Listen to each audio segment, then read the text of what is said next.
Hello everyone and welcome to today's session. While you're taking your seats, I'd like to remind you that you can participate in the session via Wisambly.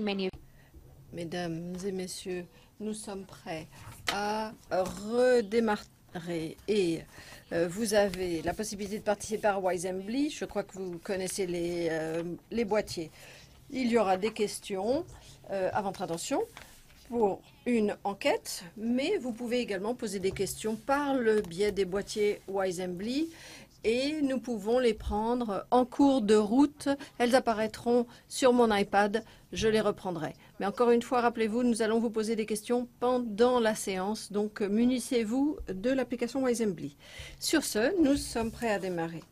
Donc bonjour et bienvenue à cette séance sur l'agenda 2030, financement et partenariat. Je m'appelle Madame Dada, je suis journaliste et je suis reporter à France 24, basée ici à Paris. Je fais une émission sur le développement international depuis 4 ans maintenant. Les objectifs de développement durable, 16 opportunités d'investissement. Bien sûr, ces objectifs ne portent pas que sur les financements, mais nous allons parler argent et beaucoup d'argent. Nous sommes loin du compte encore aujourd'hui, d'où les orateurs que nous avons invités aujourd'hui qui nous parleront de mobilisation des financements. Et j'espère qu'à la fin de la séance aujourd'hui, tout le monde aura les idées plus claires sur les moyens de parvenir à des financements qui se chiffreront non pas en milliards, mais en milliers de milliards au bénéfice du développement international. Nous allons faire intervenir divers panélistes. J'ai parlé de questions qui seraient posées à l'auditoire. Voici la première. Les ODD peuvent-ils vraiment changer les choses comme c'est annoncé, comme il est affiché? Donc, oui, non, je ne sais pas. Nous accueillons Douglas France, directeur général adjoint ici à l'OCDE. Douglas France. Il sera le premier à prendre la parole. Thank you very much. Je vous remercie. Merci à tous d'être présents aujourd'hui. Merci à notre groupe d'experts qui nous a rejoints ici à l'OCDE pour cette semaine importante. Donc, je suis appelée à donner le discours liminaire. D'abord, première question, les objectifs de développement durable peuvent-ils vraiment changer la donne, comme c'est annoncé? Pour moi, j'ai envie de répondre, ils ont intérêt. Parce qu'on ne peut plus se contenter des mêmes scénarios. Nous n'avons plus le choix. Nous devons absolument garantir le fait que ces objectifs de développement durable changent les choses et changent le monde. Je reviens d'une conférence sur les océans et l'ODD 14 tenue aux Nations Unies ce lundi et mardi. Cette conférence se poursuit aujourd'hui. Pendant 2 jours, j'ai écouté des représentants de petits États insulaires en développement s'exprimer sur l'impact du changement climatique, l'élévation du niveau de la mer et ce qui se passe dans les océans qui les entourent. Et bien évidemment, pour eux, les objectifs de développement durable, ce ne sont pas des options facultatives, ce sont des accords essentiels. Alors, il n'y a pas que des mauvaises nouvelles, bien que beaucoup soient pessimistes.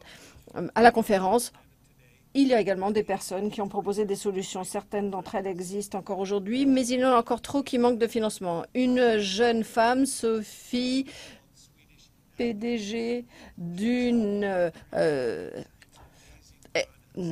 ferme d'algues.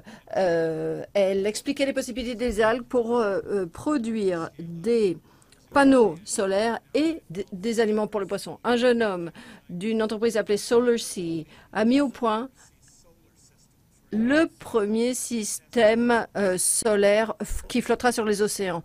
Déjà en test aux Maldives, un système flottant, ce qui améliore l'efficacité du système étant donné que l'eau de mer rafraîchit le système. Les panneaux sont enroulables, donc dès qu'il y a tempête, on peut les ranger. Ce monsieur cherche des financements. Il y a beaucoup d'efforts visant à sauver nos océans et c'est un objectif qui transparaît au travers de tous les autres objectifs de développement durable. Ces projets ont tous comme point commun le fait de répondre à des situations urgentes et d'avoir un besoin urgent de financement.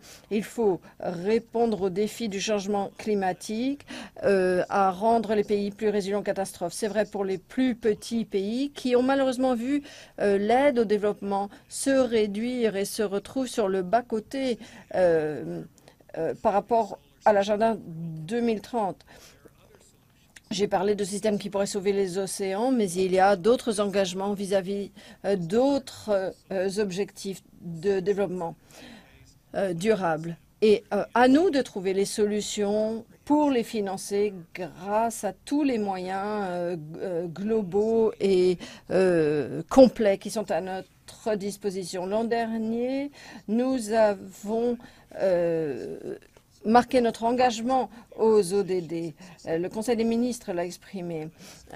Il s'agit de mettre en œuvre les outils de politique, les plateformes de dialogue à disposition des pays qui seront responsables de la mise en œuvre de cet agenda ambitieux. Tous les pays ont une responsabilité à viser la mise en œuvre des ODD. Cela comprend les pays de l'OCDE.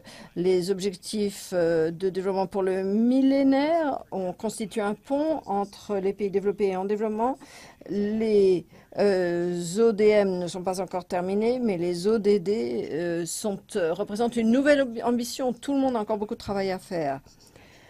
Je crois qu'il s'agit vraiment d'un agenda existentiel. Et il ne faut pas se poser la question, à mon avis, de savoir si les ODD peuvent changer le monde. Mais comment pouvons-nous les exploiter, en tirer profit pour aller plus loin, pour construire des partenariats financiers, pour mobiliser des fonds en faveur de ces solutions?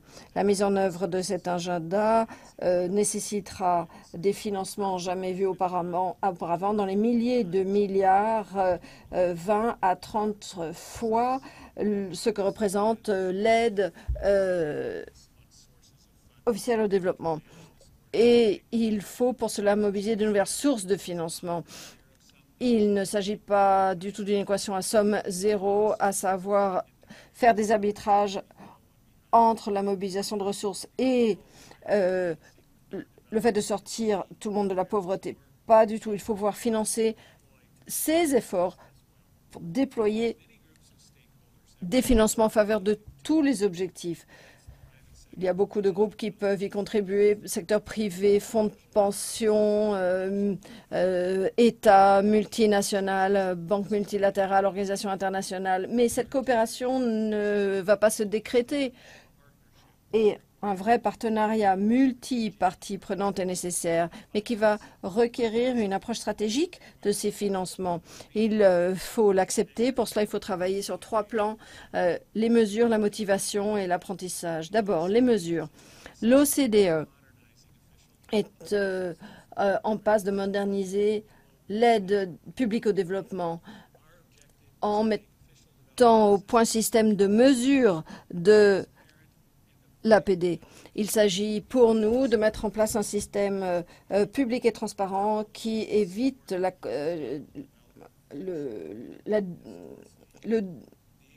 comptabilisation en double. Il y a d'autres programmes également qui visent la traçabilité des financements de toutes les institutions publiques et du secteur privé afin d'avoir une cartographie complète de toutes les ressources financières mobilisées en faveur du développement. Cela représente à peu près 600 milliards de dollars des États-Unis, c'est-à-dire 4 fois plus que ce qui est mis à disposition par l'aide publique au développement. Enfin, il est important de ne laisser personne sur le bas-côté. C'est pour cela que l'actualisation des mesures de l'OCDE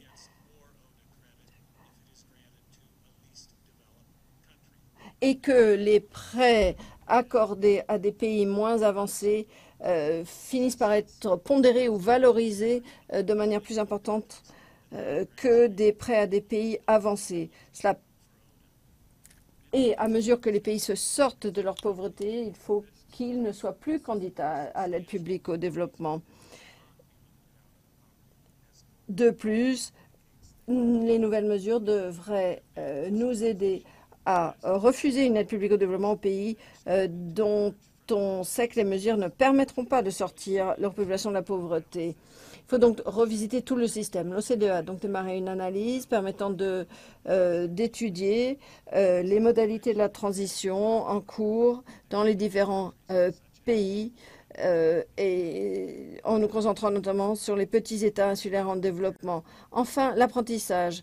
Nous découvrons de nouveaux territoires avec cet agenda 2030. Il y a beaucoup de potentiel, d'énergie, d'innovation qui gravitent autour du programme des ODD. Mais pour tirer parti de cette énergie et de cet élan, nous avons besoin d'une meilleure compréhension du recours aux ressources. Et pour cela, il faut mettre en place des systèmes de financement combinés afin de mixer les fonds publics et privés pour la réalisation d'un certain nombre d'ODD. Et dans certains secteurs, une augmentation d'1% dans la fiscalité dans des pays en développement se traduisent par à peu près par des aides de 300 millions de dollars des États-Unis. Et nous devons également placer très haut en termes de priorité nos objectifs de partenariat. Ces partenariats devraient nous aider à accumuler des connaissances et mieux comprendre le chemin que nous devons parcourir pour changer le monde. Et j'espère que vous avez tous répondu oui à la question qui vous a été posée. Many thanks for that, Doug. Merci, Doug. Je dois préciser que cette séance suit celle de ce matin consacrée au financement du développement et les besoins non couverts. Pour présenter nos orateurs sans ordre, Julie Geberding, présidente de Merck ou MSD, un des plus grands laboratoires pharmaceutiques du monde. Et elle travaille également à l'OMS. Nous avons également Adrian Lovett, qui est directeur exécutif de One, qui mène des activités en matière de mobilisation pour la lutte contre la pauvreté externe. Torben Möger Pedersen, PDG de Pension Danemark, l'un des fonds de pension les plus importants au Danemark, 30 milliards d'euros d'actifs gérés l'an dernier. Mary Robinson, actuellement présidente de la fondation Mary Robinson Climate Justice, autrefois commissaire des Nations Unies aux droits de l'homme et ancienne présidente d'Irlande. Ulla Tornes, ministre du développement, du coopération en faveur du développement au Danemark, responsable également de la technologie, de la science et de l'éducation. Et Kafala Amara, anciennement ministre des Finances et du développement économique de Sierra Leone, n'a pas pu nous rejoindre, ce qui est dommage, car il aurait pu parler au nom de certains pays en développement. Mais Mary nous a garanti qu'elle était heureuse de parler au nom de l'Afrique. Donc pour un premier galop d'essai, je vais poser la même question à nos experts que celle posée au public. Mais nous vous avons remis un carton rouge et un carton vert. Rouge, oui, vert, non, c'est l'inverse. Donc, les ODD peuvent-ils vraiment changer la donne? Carton vert, oui. Et nous avons 5 cartons verts. Aucune surprise. Deuxième question. Rouge, non, vert, oui. Pouvons-nous financer les ODD? Un peu d'hésitation. Voilà justement tout l'intérêt de cette réflexion, de cette discussion. Tout le monde veut croire, bien sûr, dans le pouvoir des ODD, à changer le monde, la donne, mais bien sûr, se pose la question des financements. Je me tourne vers Adrian. À votre avis, pourquoi pensez-vous que ces ODD peuvent vraiment changer la donne? Eh bien, écoutez, en fait, j'ai failli montrer les deux couleurs, parce qu'il nous faut faire preuve d'humilité. Il y a 1 ou 2 ans, certains d'entre nous s'inquiétaient vraiment de voir les ODD en pleine rédaction, en pleine préparation, ne soient trop vastes, ne soient trop globaux et donc inefficaces. Je me souviens d'un orateur ici même qui, pour mobiliser le soutien aux ODD, a déclaré « Allez, vous avez un train qui va vite, qui va bientôt dérailler et quitter la gare. » En fait, c'est peut-être est-il influencé par les accidents de train au Royaume-Uni. Mais c'était un lapsus, je crois. Il devait se dire que cela allait créer beaucoup de confusion. Et avec les ODD, nous sommes passés d'abord d'un coup de foudre. On se disait, voilà, nous avons trouvé la bonne solution, nous étions empreints d'espoir, etc. Puis nous avons connu quelques difficultés. Et aujourd'hui, finalement, nous nous disons, eh bien, ils sont faits pour nous. Pour ceux d'entre nous qui les défendons et qui faisons campagne pour éradiquer la pauvreté extrême, nous plaidons en faveur de ces ODD. Ils sont universels, ils sont globaux. Ils ont fait l'objet d'une consultation qui aurait certainement pu être meilleure qu'elle ne l'a été, mais il y a quand même eu beaucoup de participation au sein des Nations Unies, la famille des Nations Unies, mais plus largement également. Donc ça, cela plaide en faveur des ODD. Mais comme l'a dit Douglas, et je sais qu'on y a fait allusion ce matin également, on sait également que tout cela ne servira à rien sans leadership. Et pas simplement un leadership directif. Il faut qu'il y ait un leadership à tous les niveaux. Nous ne devons pas tomber dans la chose trappe de penser que tout doit être fait d'ici à 2030, c'est-à-dire qu'on peut attendre 2030. Non, il faut penser à ce que l'on fait à partir du 7 juin. Et il faut le faire de manière très, très proactive. Bien, je peux vous communiquer le résultat du questionnaire, du sondage. Donc, aucune surprise. Donc, 74% dans cette pièce estiment vraiment que les ODD peuvent changer la donne. Mary, pour ce qui est du financement, j'ai vu que vous avez répondu rouge et vert, oui et non. Pourquoi? C'est-à-dire qu'il y a un élément d'incertitude à vos yeux. Dans un micro, s'il vous plaît, madame. Eh bien, à l'heure actuelle, quelle est la situation? Nous savons d'ores et déjà qu'il sera difficile de les financer 100 milliards par an en termes de fonds climatiques pour permettre la transition ou l'ajustement des pays qui seront en première ligne et qui auront besoin de créer une infrastructure pour résister au changement climatique. Et les objectifs de développement durable, nous le savons, auront besoin de financements beaucoup plus conséquents que les objectifs du millénaire pour le développement. Et nous venons de connaître un revers important, nous le savons, les États-Unis venant d'annoncer leur retrait, le rétropédalage par rapport à l'accord de Paris sur le climat. Et il s'agit du pays le plus important en termes d'émissions annuellement et de façon cumulée. Ils sont donc responsables d'une grande part des problèmes subis par les pays en développement. Je peux parler au nom de l'Afrique. J'étais responsable des phénomènes El Niño et des effets climatiques pour parler au nom de l'Afrique. Donc nous avons cela, plus donc l'impact de sécheresse extrême ou d'inondations extrêmes causées par El Niño. Il y a des collectivités qui ont été rayées de la carte, des enfants souffrant de malnutrition, des déplacements de population, les effets très injustes des changements climatiques qui ne sont pas causés dans ces pays. Puis il y a les engagements qui ont été signés à Paris en faveur de ce fonds pour la lutte contre le changement climatique. Les États-Unis ont fait connaître leur engagement très ferme. Et puis tout d'un coup, il y a quelqu'un qui veut arriver, rendre sa grandeur à l'Amérique. Ce n'est pas du tout le discours à tenir.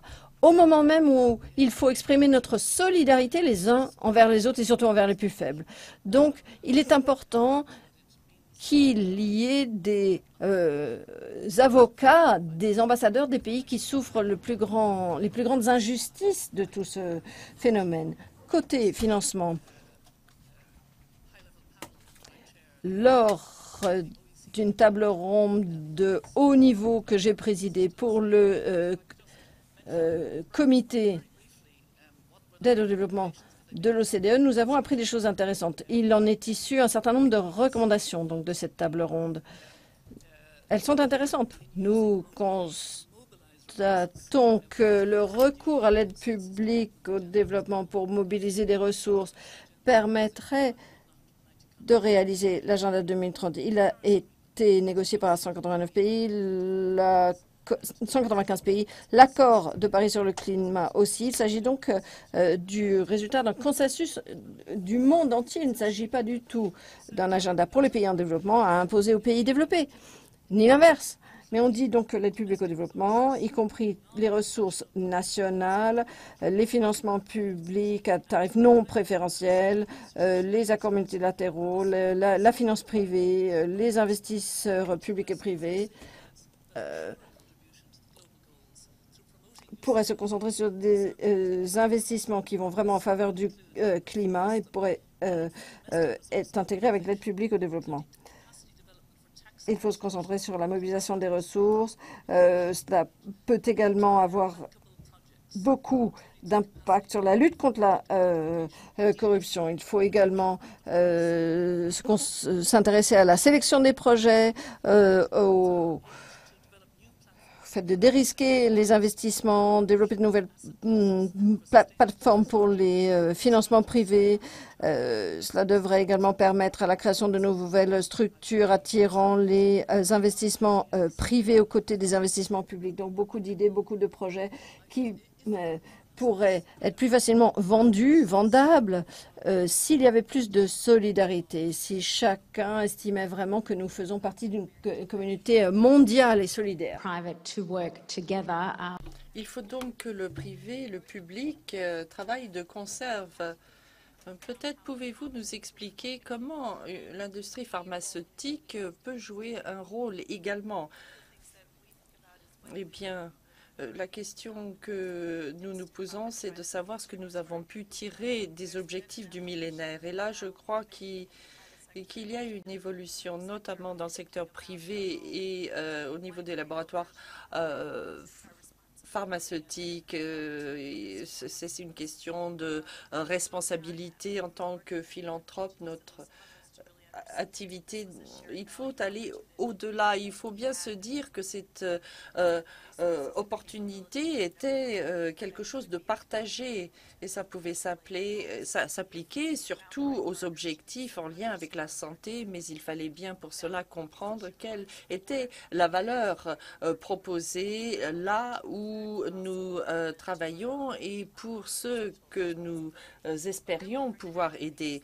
Mais aujourd'hui, nous tirons les leçons et nous voyons qu'il y a une opportunité qui se présente, mais vraiment au niveau économique. Quel sera le retour sur le succès des ODD? Il s'agit de milliers de milliards de dollars et effectivement, il y aura un rendement qui peut être intéressant pour nos actionnaires. Alors si aujourd'hui nous essayons de voir quelles sont les attentes de ces investisseurs, il est très difficile de faire des projections, mais s'agissant de l'engagement et de bien sélectionner les opportunités, là je crois que notre responsabilité est d'agir, voir ce dont ont besoin les gouvernements, voir ce que la communauté au sens large, de manière consensuelle, cherche à faire. Donc c'est une opportunité, mais bon, j'aurais peut-être dû répondre dans les deux sens également, parce que je sais que ce sera très difficile par ailleurs. Tous les jours, il y a ceux qui me demandent quel sera le retour sur investissement. Donc, il faut pouvoir aller au-delà, libérer un énorme capital qui pourra permettre de mobiliser les efforts. Donc, Là, vous représentez un gouvernement. Et est-ce que les gouvernements sont prêts à entrer dans des partenariats avec des personnes comme Julie? Eh bien, pour mon gouvernement, oui. Tout d'abord, je voudrais répondre à vos questions. Personnellement, je pense que les ODD vont véritablement permettre de changer les choses si, en tout cas, nous ne posons pas des entraves. Il faut un leadership fort, politique, mais également dans le secteur privé. Nous sommes 6 pays à avoir atteint l'ancien objectif qui était de pouvoir livrer 6 à 7 % au titre de l'aide au développement. J'aimerais bien que d'autres puissent rejoindre ce club un peu exclusif, mais je ne sais pas si ce sera possible. En tout cas, mon gouvernement est tout à fait prêt à utiliser notre aide au développement comme catalyseur pour le secteur privé. D'ailleurs, c'est quelque chose que nous faisons déjà à différents titres. Il y a le fonds d'investissement. Nous travaillons avec Torben et ses fonds de pension. Et ce faisant, nous pouvons apporter bien plus à grande échelle, mais aussi à plus petite échelle, où l'aide au développement permet de jouer le rôle de catalyseur pour attirer le secteur privé. Il faut vraiment faire ce genre de choses, sinon nous passerons à côté des objectifs du développement durable. Et effectivement, passer des objectifs du millénaire aux ODD demande un effort parce que les objectifs du millénaire cherchaient à savoir ce que le monde peut faire pour les régions pauvres, alors qu'aujourd'hui, les ODD, c'est une question, une histoire de partenariat. Qu'est-ce que nous pouvons faire ensemble pour avoir un impact sur le monde entier? Oui. Bien sûr, l'aide au développement, vous le dites, ne suffira pas à répondre aux besoins. Alors, je me tourne vers Torben. Une idée concrète qui permette justement d'avancer. Merci. Alors, je ne veux pas tenir un discours contraire à ce qui a été dit, mais plutôt que de chercher de nouvelles idées, peut-être faut-il d'abord voir quels sont les exemples existants et qui fonctionnent dans la pratique des PPP. Trouver les meilleurs véhicules, les meilleurs modèles et ensuite essayer de les faire monter en puissance avec plusieurs pays en même temps pour arriver à un niveau qui ait plus d'impact. Comme le disait notre ministre, au Danemark, nous avons une expérience assez prometteuse s'agissant de ce que nous appelons les véhicules de finances mixtes, les fonds publics pour l'aide au développement et le financement des fonds de pension. Et nous avons une structure de partage du risque où un investisseur qui cherche le rendement peut être couvert par le montage risque pour agir dans les pays en développement. Et la ministre explique que chaque fois que le gouvernement met à disposition 100 €, les partenaires du privé avancent 300 €. Donc, ça permet d'avancer. Cela combine les fonds et je pense que c'est ainsi qu'il faut faire pour pouvoir justement atteindre ces objectifs de développement. Il y a ce besoin de financement complémentaire, en effet, mais je pense que ce besoin peut être comblé. Tout d'abord parce que les ODD ont été adoptés par tous les pays du monde. Et pratiquement tous les pays aujourd'hui ont des plans d'action nationaux. Et on a là finalement un grand catalogue d'investissements à l'échelle mondiale. qui peut s'adresser aux investisseurs qui s'intéressent justement à des opérations au plan mondial. Et il y a plusieurs véhicules possibles. Il y a par exemple les fonds de pension, des fonds donc investis à long terme.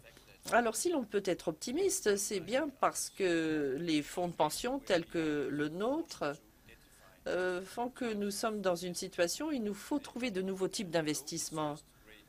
L'environnement des taux d'intérêt bas va probablement se prolonger pendant une certaine période et donc l'investissement en obligations d'État, par exemple, n'est pas très intéressant pour les investisseurs à long terme si nous voulons pouvoir proposer des pensions intéressantes. Donc il nous faut identifier de nouvelles possibilités d'investissement. Et l'agenda 2030, les ODD et ce processus d'investissement dans ces catalogues dont je parlais vont permettre de le faire. Par ailleurs, même si les ODD sont planétaires et que nous avons des plans d'action dans chacun de nos pays, le thème de la session aujourd'hui est de voir comment avancer dans la mobilisation des capitaux pour répondre aux besoins d'investissement dans les pays en développement. Et je pense que l'on s'attache, par exemple, au transfert de connaissances, le transfert d'exemples d'investissement durable, les environnements d'investissement dans les pays développés. Par exemple, depuis 7 ans, nous avons constitué un portefeuille d'investissement direct dans les énergies renouvelables, les centrales solaires. Et le rendement est intéressant et la corrélation au cycle économique est peu importante. Et c'est quelque chose qui convient bien à un portefeuille de fonds de pension. Ces investissements sont chaque fois des structures publiques-privées et on peut répliquer cela lorsque nous affecterons des investissements, des fonds à l'investissement dans le pays en développement. Les fonds de pension investissent également lourdement dans l'immobilier. Il y a quelques années, nous avons décidé que tout nouvel investissement dans l'immobilier devait être certifié durable. Il y a des certifications qui existent et lorsqu'il s'agit de nouvelles constructions, on peut apporter la preuve de la durabilité de la construction.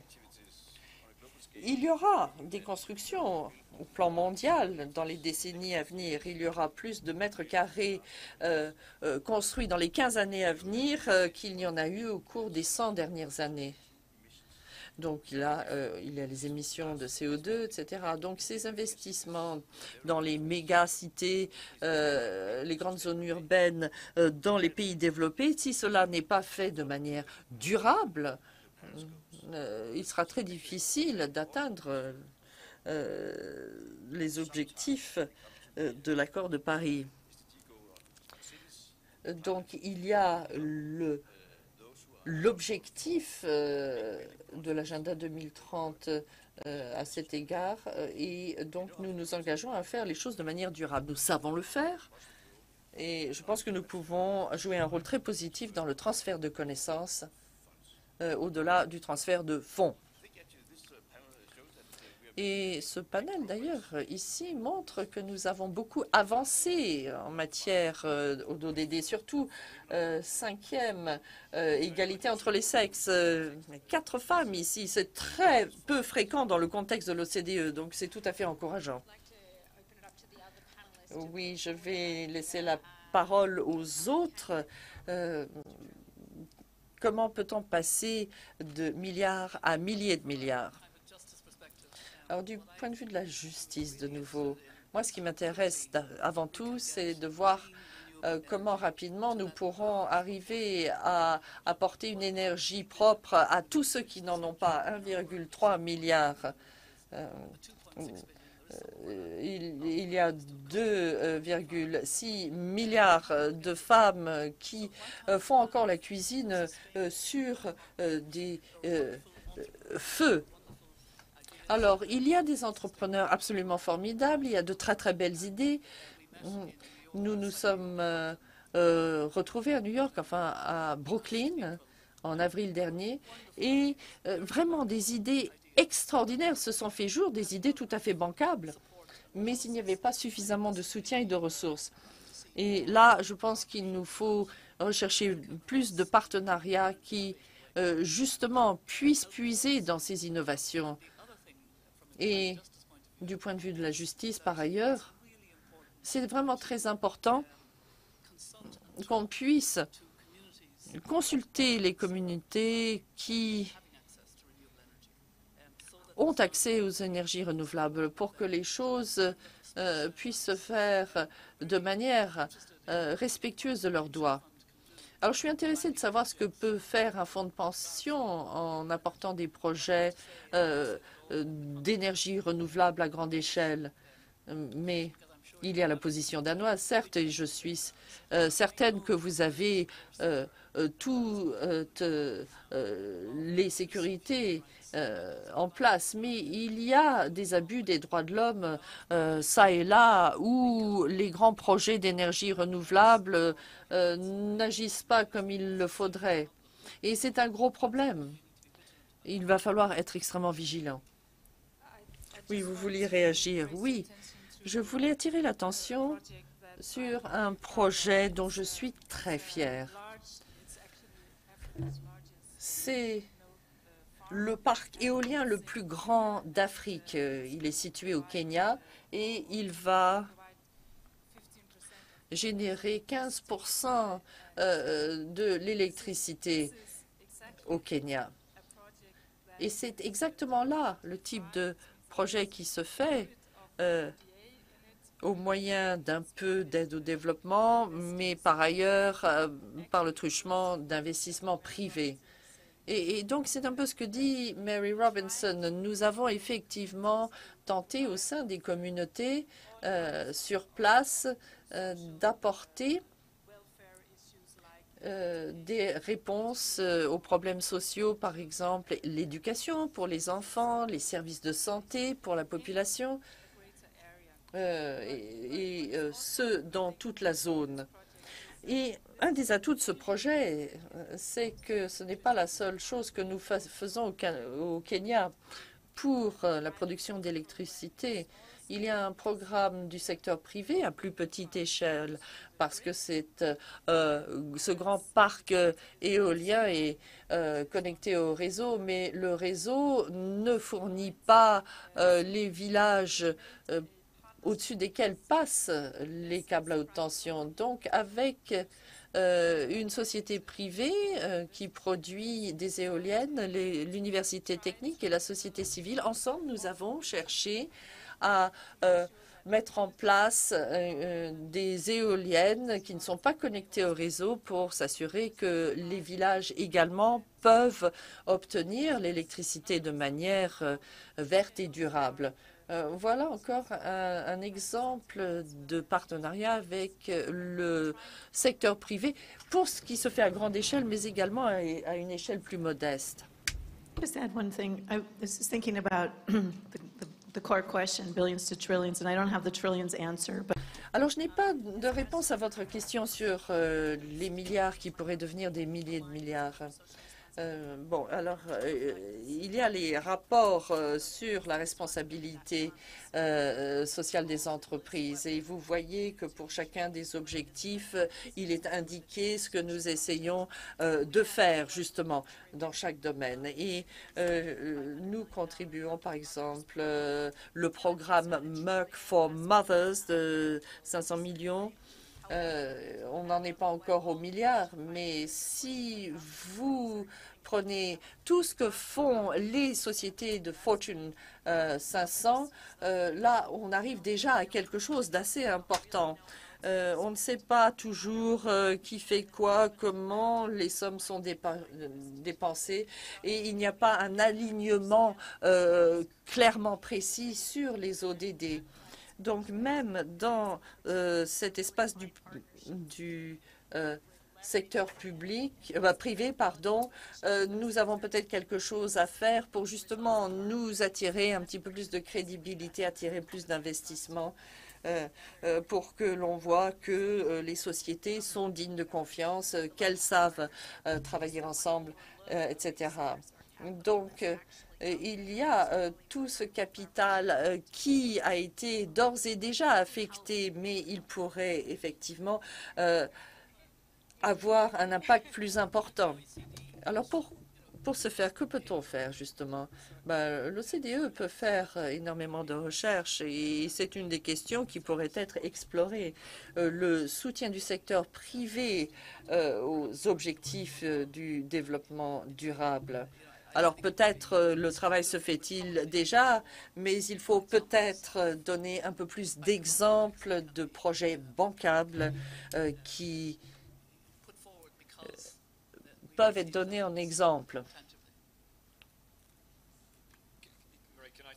Oui, je voudrais juste ajouter une chose. Passer des milliards aux milliers de milliards. Alors, je pense effectivement ce qui se passe dans les pays en développement avec les flux illicites, la fraude fiscale, etc. Il y a pas mal de défis tout de même. Et ce que j'ajouterais, c'est que l'on pourrait penser à une initiative hardie, une initiative éventuellement du G20, et ça pourrait se faire cette année au G20 à Hambourg, quelque chose qui pourrait justement réunir toutes ces sources de financement. Il y a l'aide au développement, mais par ailleurs, il y a d'autres flux de financement. Rattacher tout cela à un nouvel effort pour mettre fin à ces pertes dont je parlais tout à l'heure, pour que tous ces fonds soient mobilisés là où on en a besoin, là où devraient être mobilisés ces fonds.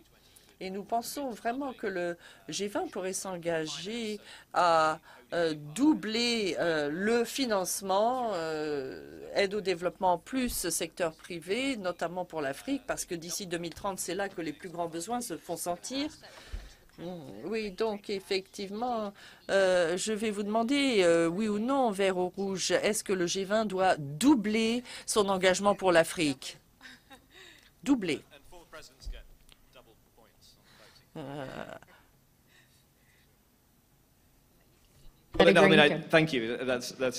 Merci, c'est très encourageant. Il y a le nouveau guichet de la Banque mondiale qui double effectivement les affectations pour l'Afrique. Il y a également le plan d'investissement externe de l'Europe. Il faut bien cibler les choses. Alors évidemment, cela paraît peut-être ambitieux de doubler l'investissement, mais au-delà, on pourrait également diviser par deux les flux illicites et tout ce qui entraîne des pertes de fonds. Très intéressant. Donc, augmenter les investissements, mais également réduire les pertes. Très bien. Alors, on revient au débat du passé sur l'efficacité ou ce que peut faire l'APD. Je pense que l'APD n'est pas suffisant et on doit l'utiliser de façon inventive. On doit changer notre façon d'investir ces fonds. On a parlé de comment le Danemark cherche à utiliser l'aide publique au développement comme un catalyseur pour aller plus loin. Donc je ne pense pas qu'il suffit seulement de vouloir doubler l'aide pour l'Afrique, parce que on revient à la même discussion qu'on a eue avec les objectifs de développement du millénaire. Il faut qu'on réfléchisse de façon plus futée, plus intelligente, pour s'assurer que les partenaires en Afrique mettent bien en œuvre les programmes, appliquent bien des mesures anticorruption, font preuve de leadership afin de garantir une traçabilité qui permettent d'attirer des investisseurs privés, parce que sinon, ces investisseurs privés ne vont pas s'intéresser à ces investisseurs ne vont pas s'intéresser à ces projets s'il n'y a pas la confiance suffisante. J'aimerais juste rajouter un point ici. Je ne veux pas contredire le ministre, mais l'idée, c'est pas seulement de doubler l'APD. Je suis d'accord, évidemment. L'idée est de doubler l'aide en général, donc l'aide publique au développement et les autres sources de financement du développement. C'est une réflexion qui est en cours depuis quelques années. Comment définir ces autres sources d'investissement dans le développement? Mais je suis néanmoins optimiste sur les perspectives, notamment les perspectives des pays du G7 qui atteignent l'objectif de l'investissement, enfin de l'APD à 1,7% de leur PIB. L'Allemagne l'a fait, le Royaume-Uni aussi. Bon, en Allemagne, c'est aussi parce qu'on y inclut les fonds alloués aux migrants arrivés en Allemagne. Mais c'est une vraie opportunité pour que l'Allemagne reste leader dans ce domaine, continue à investir cet argent qui, à un moment ou un autre, ne sera plus nécessaire pour soutenir les migrants en Allemagne et l'investir ailleurs. Alors, Mary? Alors, j'ai parlé du président Trump qui a retiré les États-Unis de l'accord de Paris, mais ça crée une vraie dynamique positive aux États-Unis.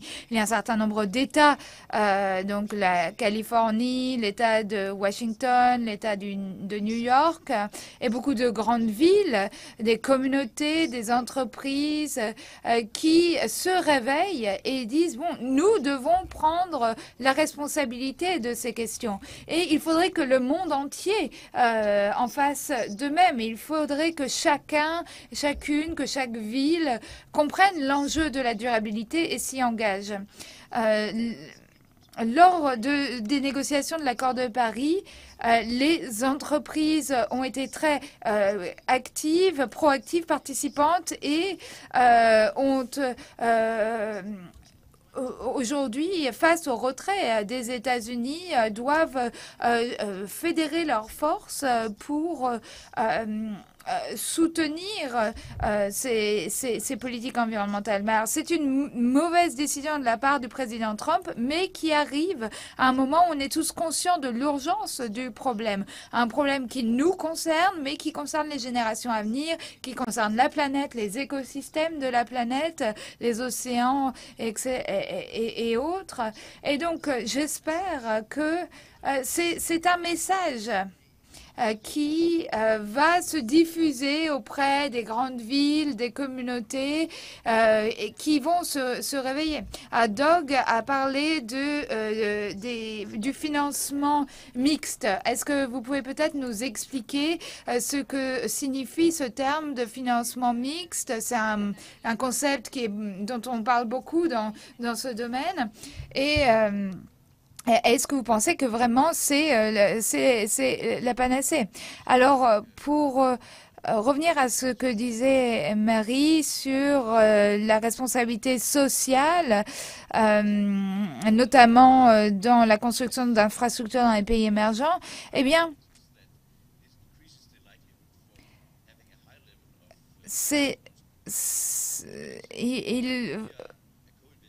quand on est co-investisseur, c'est en effet un point auquel nous devons nous attacher. Quand nous sommes co-investisseurs dans ces projets tels que celui du parc éolien, eh bien, nous avons pris en compte ces critères de responsabilité sociale des entreprises. Et donc, lorsque les éoliennes ont été mises en service, eh bien, on est allé sur le terrain voir l'impact.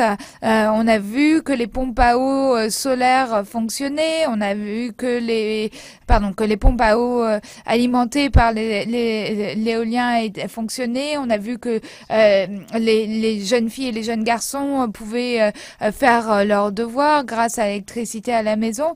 Et donc, je pense que c'est vraiment cette vision holistique qui est essentielle. Alors, le financement mixte. Il y a différents types de financement mixte, mais de manière générale, il s'agit d'un montage où on combine des investissements publics et privés avec plus ou moins de contraintes attachées à ces investissements. Et donc,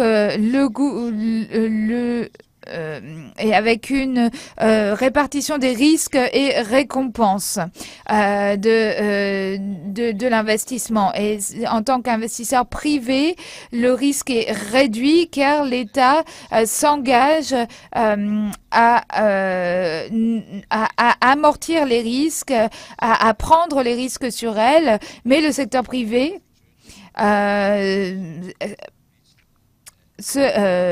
consent à donner les 6 premiers pourcents de bénéfices du projet au public. Et ensuite, entre 6 et 10% de bénéfices, les bénéfices sont partagés. Et donc, et si la profitabilité est au-delà de 10%, c'est au secteur privé. Et donc, c'est une façon de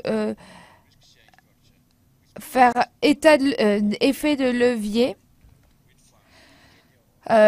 pour mettre un projet sur pied comme des parcs d'éoliennes en Colombie, au Chili, au Kenya.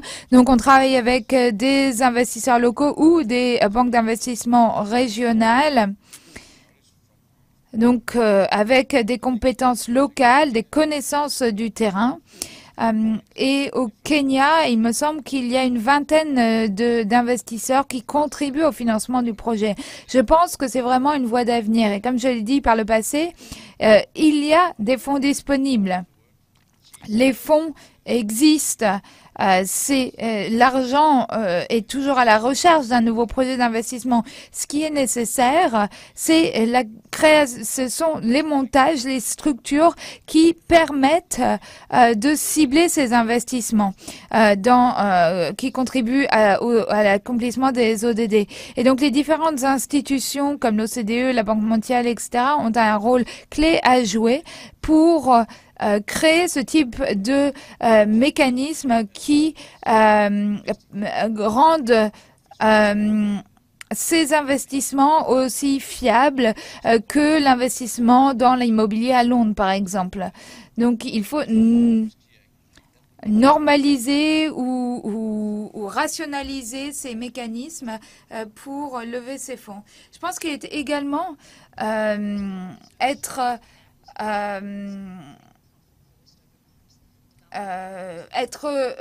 objectif sur la difficulté de voir le public et le privé travailler ensemble. On voit un certain nombre d'exemples d'entreprises privées qui qui mettent les bénéfices avant les bénéfices financiers avant les bénéfices sociaux. Alors,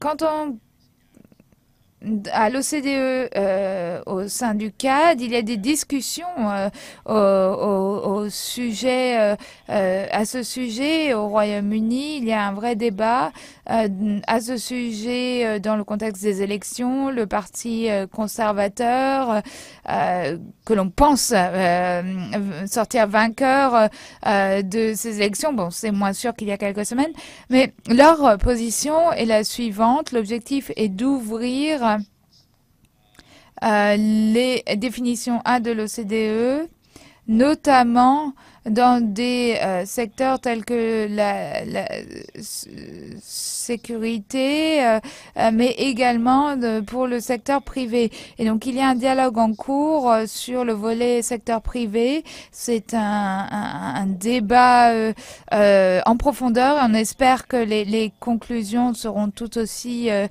creusées, détaillées. Et quand on cherche à redéfinir l'aide, quand il est évident que l'objectif n'est pas de focaliser l'aide sur les plus pauvres ou donc pour les objectifs affichés d'aider les populations vulnérables, mais plutôt de juste lever des fonds, eh bien, et il faut que l'on soit beaucoup plus vigilant sur la redevabilité et sur le fait de rendre des comptes. Alors, est-ce que la question est celle de la pertinence des PPP ou comment on peut les mettre en place pour qu'ils répondent aux objectifs? Quand on regarde les OMD, eh bien, c'est vrai qu'il y avait peu d'implication du secteur privé pour un des objectifs dans lequel on travaillait. Et je pense que pour certains objectifs, je pense que on n'a en effet pas cherché à impliquer l'ensemble des parties prenantes. Et tous ces objectifs restent de vrais défis. Et si on ne va pas chercher toutes les compétences là où elles sont, eh bien, nous ne les atteignerons pas. Mais il faut également qu'on ait les indicateurs, les mécanismes en place pour s'assurer que nos investissements sont éthiques et fonctionnent. Je suis tout à fait d'accord avec ce qui vient d'être dit, mais la question que vous posez revient à ce dont on nous a accusés. Je pense pas que l'on pourra atteindre les ODD sans le soutien du secteur privé. Et je ne parle pas de la privatisation telle qu'on en parlait dans les années 90, je parle de l'investissement du secteur privé. Et il est clair qu'il nous faut des règles, une réglementation concernant le fonctionnement de ces investissements. Et donc, il est très important qu'il y ait un environnement d'investissement facilitateur, mais qui soit régi par des règles et des réglementations. Mais tout dépend du point de départ de la réflexion sur ce sujet. En étant femme politique et ayant été en charge de l'APD de 2005 à 2010, eh bien, j'ai été accusée de ce que vous avez parlé. Pourquoi subventionnez-vous des entreprises danoises pour qu'ils aillent délocaliser ailleurs? Eh bien, la réponse à cette question dépend évidemment de votre positionnement politique. Alors moi, je suis convaincue qu'on ne pourra réussir sans l'aide du secteur privé. Il s'agit de créer des emplois sur le terrain. On a besoin d'investissements directs de l'étranger. Il y a un besoin énorme. Et donc, si je peux utiliser l'argent du contribuable danois comme catalyseur pour encourager les investissements dans les pays en développement, et je suis prête à le faire, tant qu'il existe un cadre réglementaire clair. Et donc, on a parlé du parc d'éolien du lac Turkana. Eh bien, c'est moi qui suis responsable de ce projet devant le Parlement. Je réponds aux questions du parlementaire concernant les critères de RSE appliqués dans le cadre de ce type de projet, comment on interagit avec les populations locales quand on parle d'un projet de telle ampleur. Mais pour moi, les ODD sont vraiment des objectifs de partenariat qui doivent impliquer l'ensemble des parties prenantes, sans quoi ce sera en vain. Je suis d'accord avec Oula et Julie sur ce point. J'ai été haut commissaire aux droits de l'homme au moment où on a mis en place les objectifs de développement du millénaire. Et donc, on a extrapolé ces objectifs de la déclaration pour le développement du millénaire. Et donc, au départ, c'était assez confidentiel et on en a peu parlé, encore moins dans le secteur privé. Donc, tout a commencé très lentement et puis petit à petit, on s'est rendu compte que d'avoir des objectifs mondiaux était utile. Maintenant, on a des ODD qui sont beaucoup plus visibles et l'accord climat qui nous permet de définir ce qu'est la durabilité. Donc, il faut que l'on ait une hausse de température bien en dessous de 2 degrés, donc 1,5 maximum, et réduction de la concentration de CO2. Et donc, on est dans une situation très différente des objectifs du millénaire pour le développement. Et les ODD requièrent ce dont a parlé le Danemark. On a besoin de développer des infrastructures dans les pays en développement. Et tout en prenant en compte l'environnement. Nos pays ont connu la croissance grâce aux énergies fossiles. Maintenant, on souhaite que les pays en développement croissent sans cette ressource. Et c'est un dilemme, un grand dilemme. Nous avons des capitaux avides de projets, mais on n'arrive pas à faire le pont, le lien avec les projets qui requièrent ce type de partenariat. Donc il faut qu'il y ait des partenariats publics-privés qui sont prêts à supporter le risque qu'entraîne ce type de projet et le profit ne peut pas être le seul la seule incitation. Et il faut absolument donc qu'il y ait toutes ces normes qui permettent un développement qui prennent en compte les aspects sociaux et environnementaux et qui nous permettent d'atteindre les ODD. Et c'est très étrange que l'on ne puisse pas aligner ces fonds et ces projets, mais il faut qu'on le fasse mieux à l'avenir. Alors, je vais maintenant vous poser une deuxième question et on vérifiera les réponses à la fin de la séance. Est-ce que l'on a les moyens de financer les ODD? Je vous laisse répondre à cette question. Est-ce que l'on a les moyens de financer les ODD? Oui, non, je ne sais pas. Et pour ce qui est des questions que vous avez posées, vous pouvez vous identifier, que vos questions soient succinctes. Et si votre question s'adresse à un expert, précisez bien de qui il s'agit. Un micro va vous être apporté. Vous pouvez poser vos questions en français. L'interprétation simultanée est disponible dans les deux sens français-anglais. Mon micro fonctionne-t-il bien? Bonjour, professeur Amana Geval, Institut indien de finance. Je suis également directeur exécutif de Finance India. Il y a beaucoup de réunions à l'IMF, à la Banque mondiale, à la DAB sur le développement durable et son financement et la réduction des inégalités, des inéquités entre les différents segments.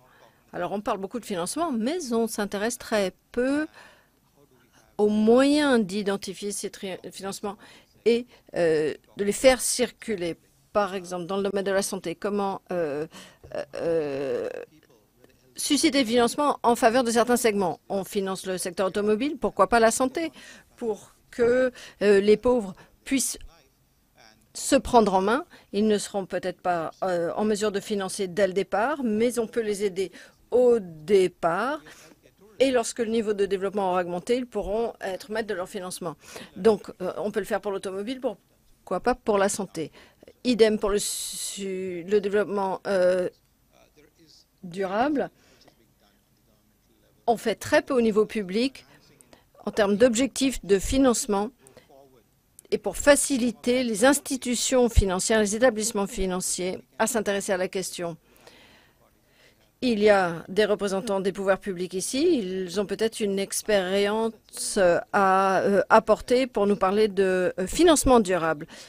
Le Parlement suédois et danois, en 2007, j'étais présent pour des discussions, s'est intéressé à des questions de changement climatique, mais on a très peu parlé de financement durable.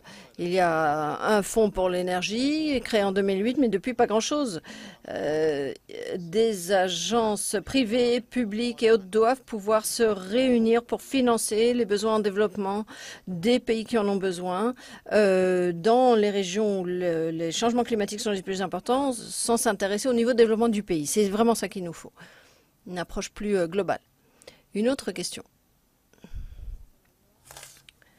Madame Mayoa, je suis péruvienne et allemande à la fois et j'enseigne l'économie. Ma question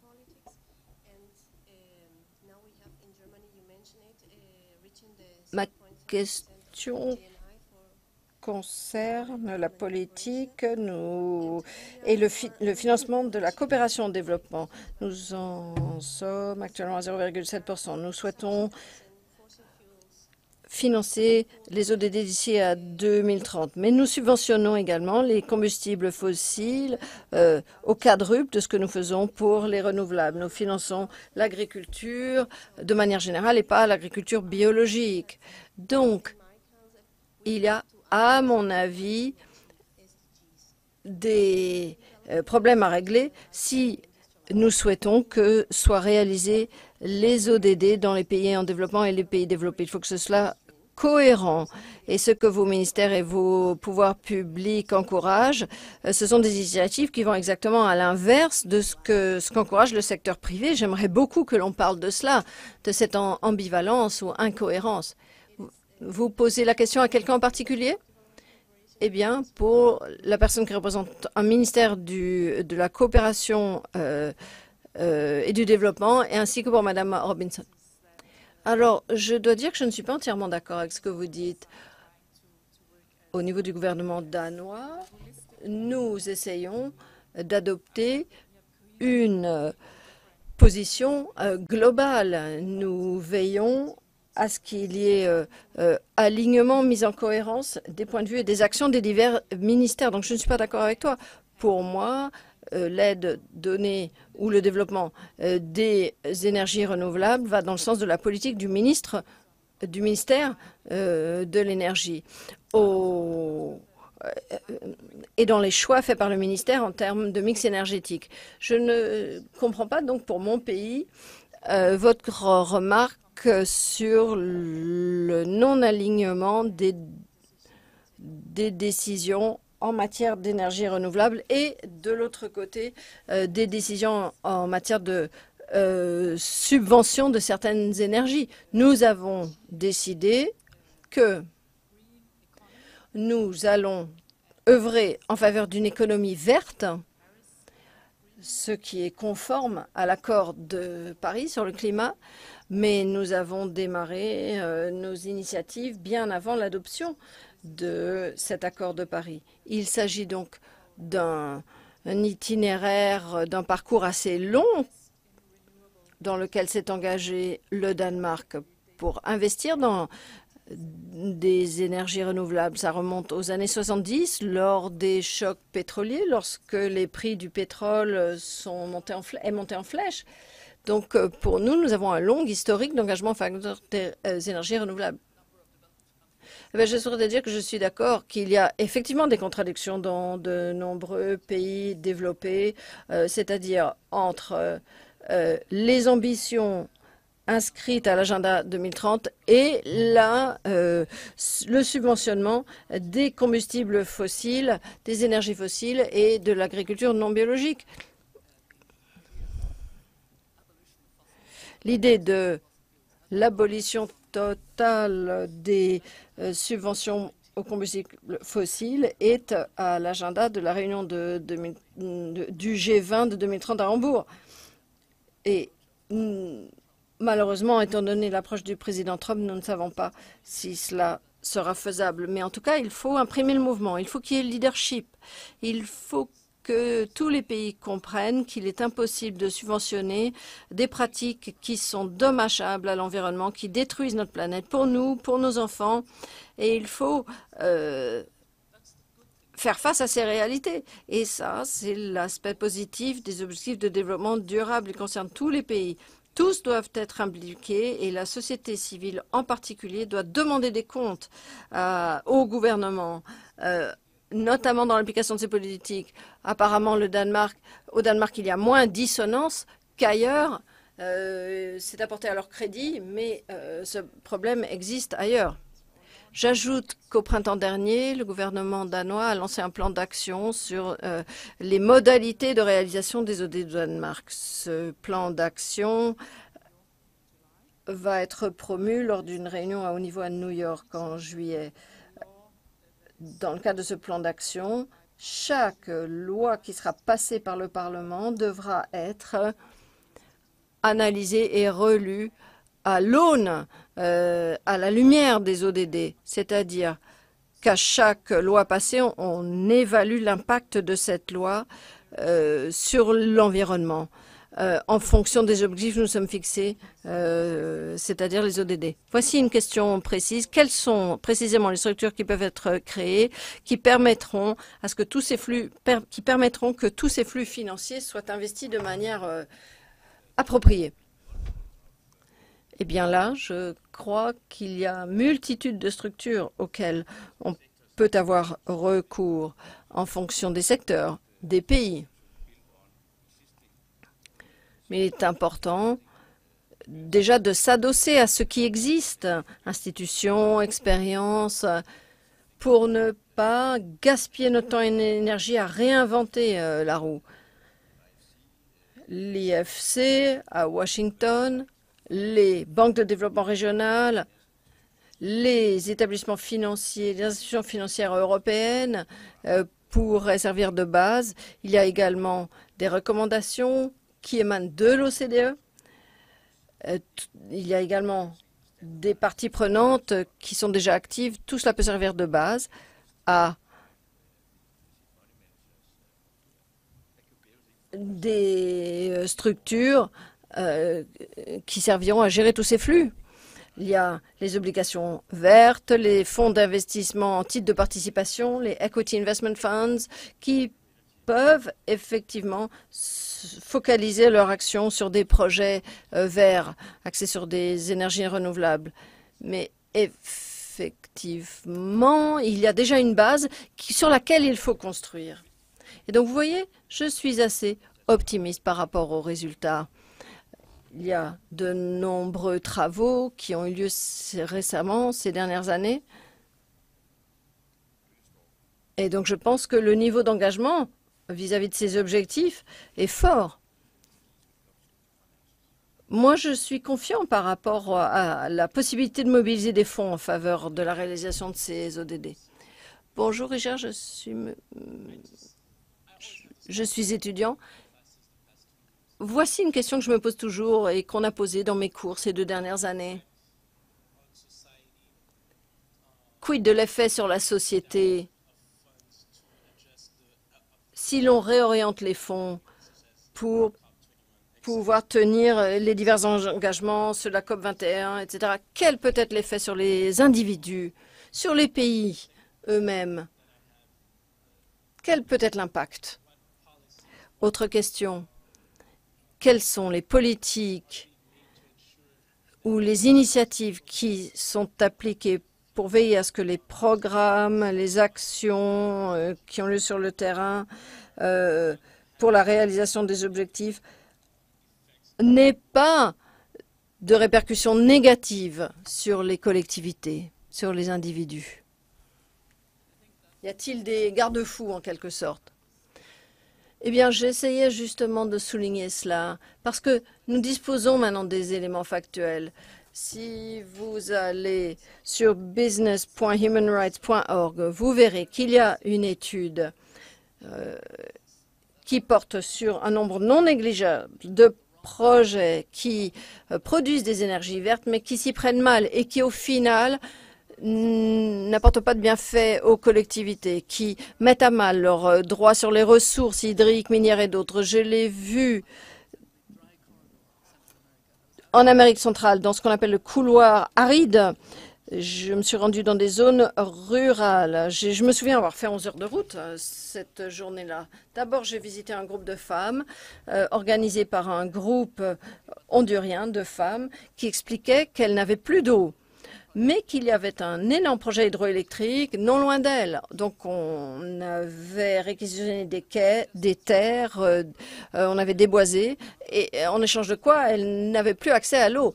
J'ai fait plusieurs heures de route supplémentaire pour parler à un autre groupe et on se plaignait d'un projet d'énergie solaire, mais même plainte. Et donc, ça faisait mal au cœur de voir ces grands projets et qui avaient tout sauf un effet bénéfique pour les collectivités locales. C'est pour cela qu'il nous faut une approche fondée sur la justice climatique et pour vraiment garantir que ces projets aient des répercussions positives. Par exemple, le projet éolien en Kenya que le responsable du fonds de pension danois ont évoqué.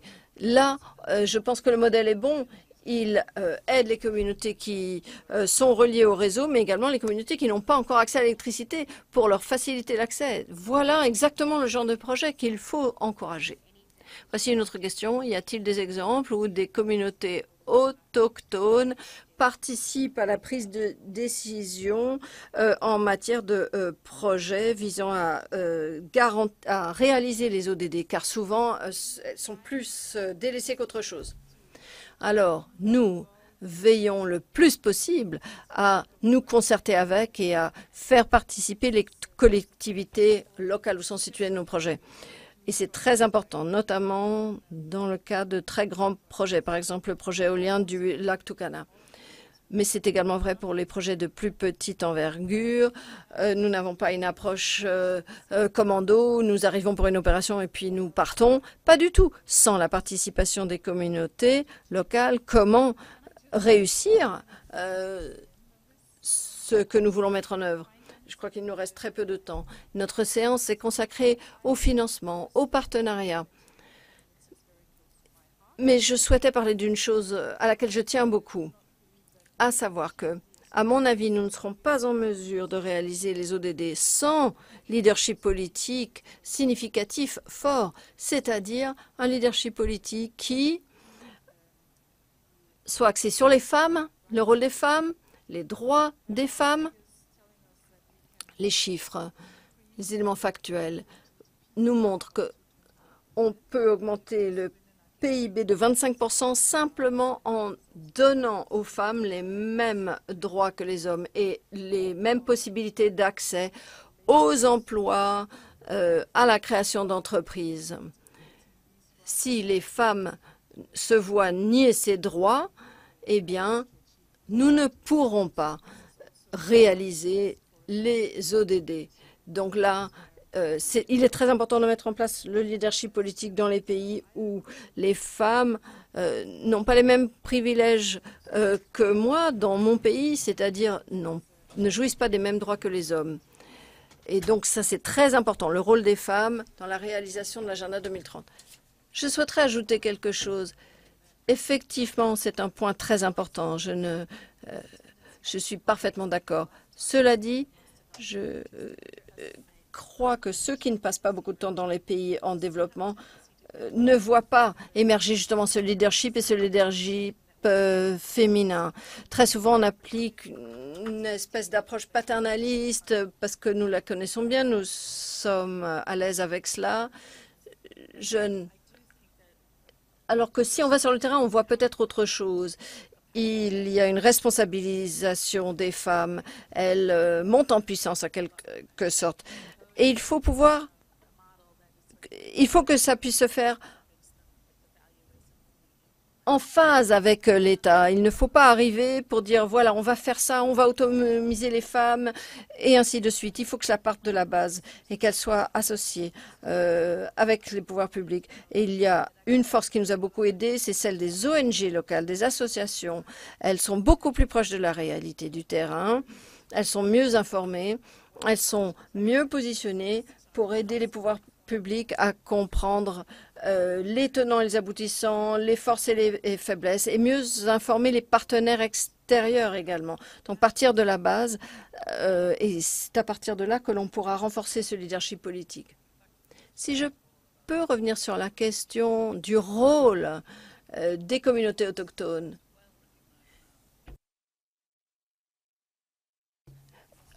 On sait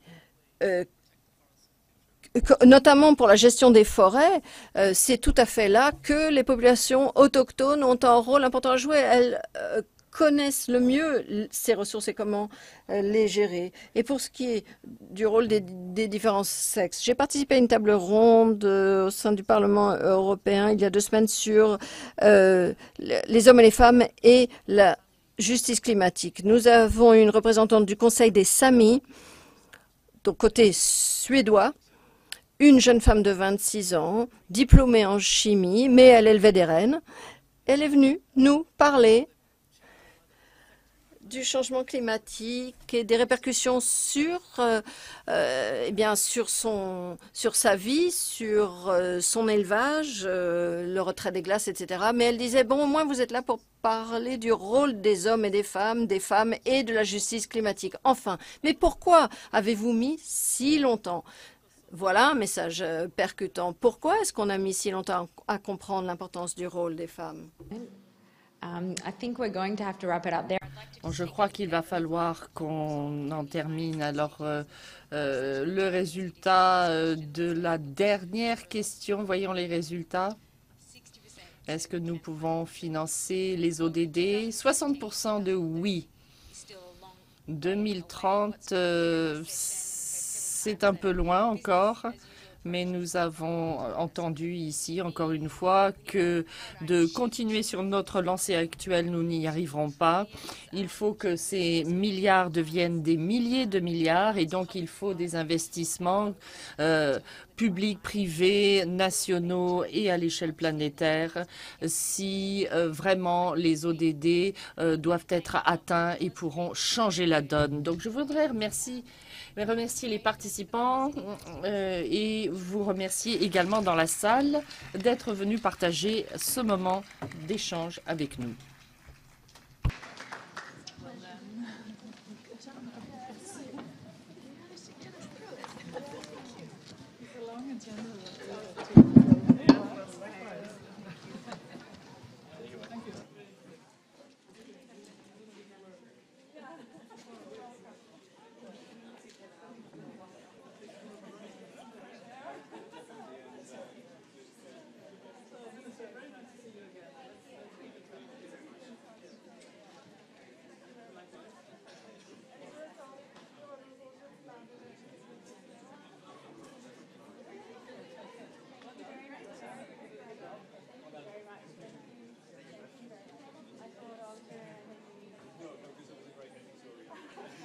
Show the story. I want to